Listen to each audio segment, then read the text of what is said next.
sciroppate. Oggi vi insegno a farle al naturale, aromatizzate alla vaniglia e per chi vuole provare una soluzione divina anche alla rosa. Sigla e le prepariamo insieme.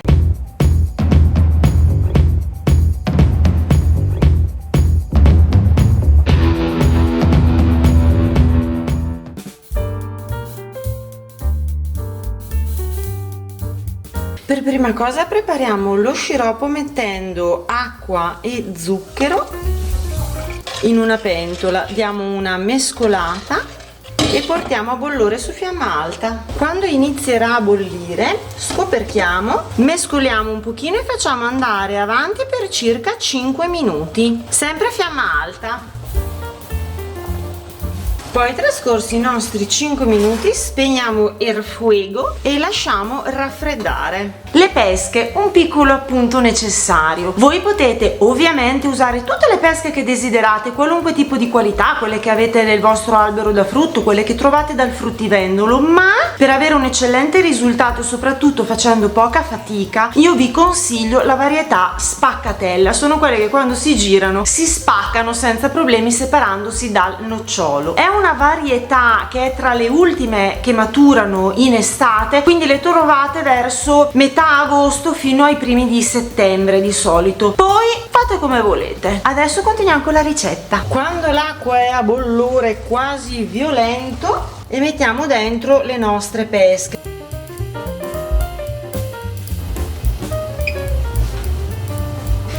E passati i nostri 30 secondi, un minuto se volete proprio stare tranquilli, le togliamo dall'acqua con la ramina. Questa procedura si fa semplicemente per riuscire a spellarle per bene e consentire di non rovinarle. Ovviamente è un procedimento da fare con tutte le pesche. E poi naturalmente le lasciamo raffreddare. Quando si saranno raffreddate le potremo tenere in mano, le prendiamo, dobbiamo usare, mi raccomando, molta delicatezza perché sono fragilissime da scottate. Vedete che la pesca ha un senso che è questo. Allora noi seguiamo questo senso per tagliarla dal picciolo all'altro lato, dopo ve lo faccio vedere bene anche dal mio lato. Da in mezzo qui, appena e sempre con grande delicatezza apriamo. Capite perché è fondamentale avere la varietà spaccatella, perché altrimenti questo lavoro diventa molto complesso. Il nocciolo viene via senza alcunissimo problema e a questo punto dobbiamo sempre con molta delicatezza andare a togliere via la pelle che verrà via in un secondo.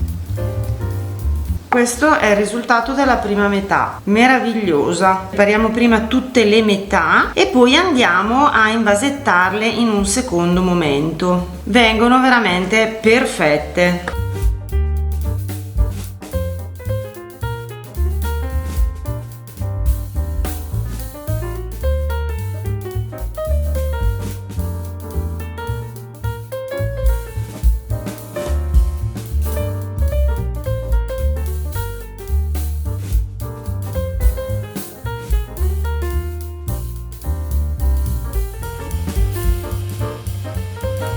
Peschine pronte da invasare. Usiamo i vasi della dimensione che preferiamo, io li uso abbastanza grandi. Cerchiamo di accompagnarle dentro al nostro vaso le pesche e di metterle tutte in uno stesso senso. Scegliete voi se con il taglio verso il basso o verso l'alto, perché in questo modo riuscirete a recuperare spazio.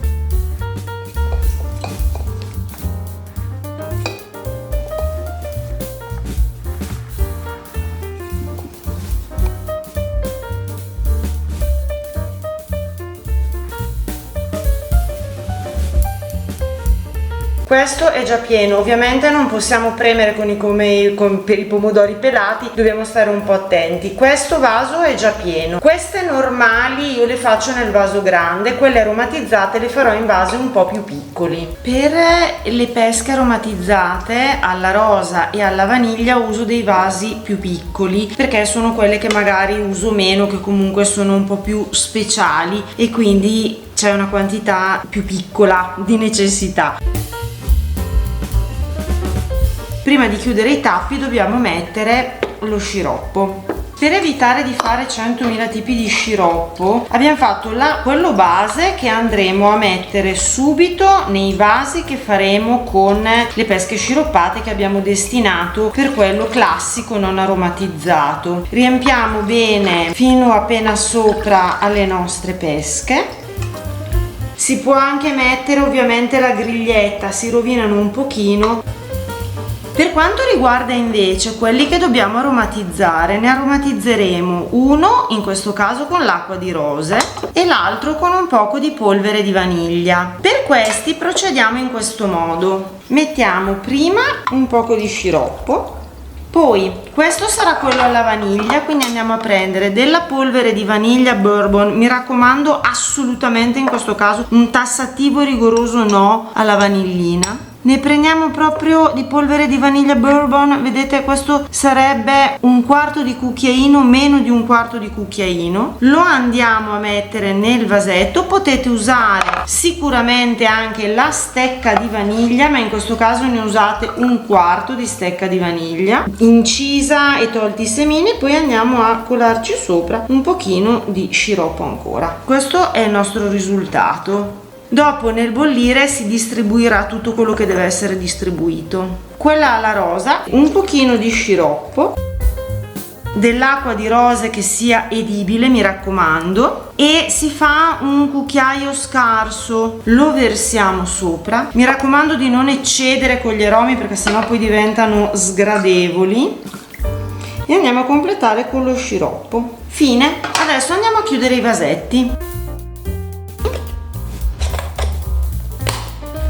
Con un apriscatole possiamo andare poi a sigillare perfettamente i nostri coperchi in modo da essere strasicure che non si aprano o comunque non si infiltri niente durante il bagnomaria, e così verrà eseguito in modo perfetto. Un consiglio pratico: se fate le pesche normali e quelle all'acqua di rose in vasetti uguali non li distinguerete mai più e qualunque scritta andrà persa col bagnomaria, quindi vi consiglio di tenere queste due tipologie in vasi di dimensione o di forma differente. Vasi in una pentola capiente, io ho questa che uso sempre per fare il bagnomaria, ormai la conoscerete anche a occhi chiusi, e andiamo a riempire fino all'orlo, fino sopra i coperchi, i nostri barattoli.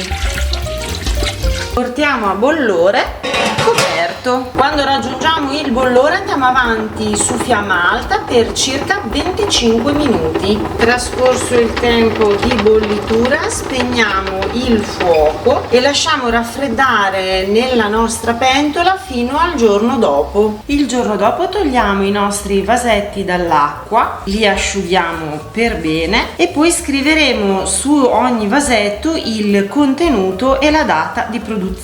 Si conservano per un massimo di 2 anni, esagerando chiaramente prenderanno un colore leggermente più scuro, però non dobbiamo andare oltre. La ricetta è finita, grazie per averla guardata e noi ci vediamo con i prossimi contenuti. Ciao!